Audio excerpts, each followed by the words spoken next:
23 septembre 1999, on va démarrer vraiment là, une randonnée de vélo pour sensibiliser la population à une réalité cruelle dans notre région, des enfants décédaient en bas âge d'une maladie qui s'appelait acidose lactique. Nous, on avait notre famille déjà perdu un enfant, le deuxième était atteint. Je savais qu'elle allait mourir dans les prochains mois. Comme père, t'es mécanicien, t'es pas un homme d'affaires, t'es pas un médecin. Finalement, le seul outil que j'avais sous mes mains, c'était mon vélo. C'est là qu'on a créé cette randonnée de vélo qui allait permettre de faire un temps d'arrêt pour qu'on puisse sensibiliser les gens, puis par la suite, amasser des fonds pour faire avancer les recherches. Et par la suite est arrivé le Grand Défi Pierre-Laboie, qui est la continuité, finalement, du Défi Pierre-Laboie, qui est un événement régional, qui aujourd'hui, le Grand Défi, est un événement provincial. Et on est très fiers parce qu'il ne faudra jamais oublier d'où est parti cet événement-là. Un père qui veut sauver ses enfants, tout simplement. Aujourd'hui, le Grand Défi est orienté vers les jeunes, les prochaines générations qui vont grandir.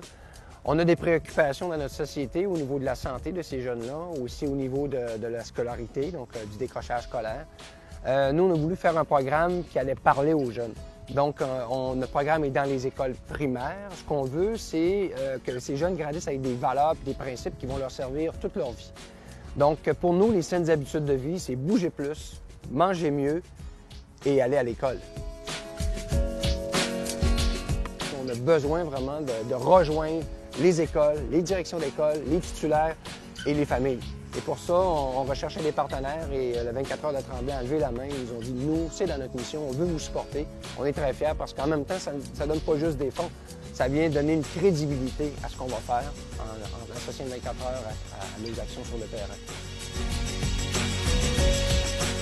On est fiers de voir qu'il y a la moitié des écoles primaires au Québec, 933 écoles primaires qui participent au programme. Et quand on a un enfant sur deux au Québec qui fait le programme, quand on a une famille sur deux au Québec qui bouge, je pense qu'on part un mouvement, qu'on lance un message assez puissant. Surtout, c'est qu'on lance un message à ces prochaines générations-là. On les éduque avec des valeurs et des principes qui va faire en sorte que plus tard, ils n'auront pas les problèmes que nous, on a aujourd'hui.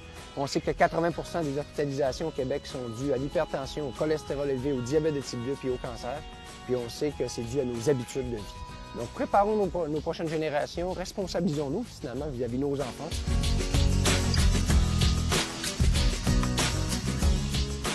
J'ai réalisé en cours de route qu'on peut changer notre société.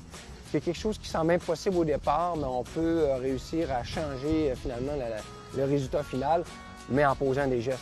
J'aimerais ça que plus tard, quand j'aurai pris ma retraite de toutes ces actions, qu'on a un certain recul puis de voir qu'on a fait une petite différence.